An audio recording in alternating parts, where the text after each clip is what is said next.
যারা ধরুন নিজের রাশি কি বলতে পারছে না, অনেকে জিজ্ঞাসা করছেন আমার রাশি কি। রাশি ক্যালকুলেশনটা অনেক জটিল আছে। সহজভাবে যদি বুঝিয়ে দিই, যে ইংরাজি মতে একটা সানসাইন বলে একটা কথা আছে, যে সূর্য কোথায় কোন রাশিতে কখন থাকে তার উপরে নির্ভর করেই সানসাইনটা হয়।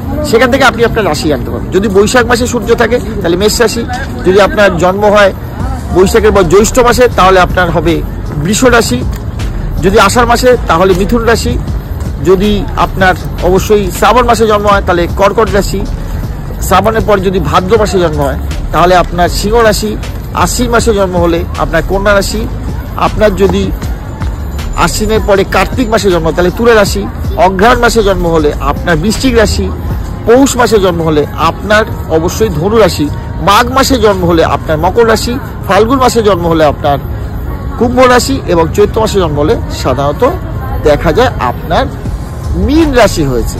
এই ইনফরমেশনটা নোট করে রাখুন, রাশি দিয়ে মিলিয়ে নিন, অবশ্যই মিলে যাবে। Thank you.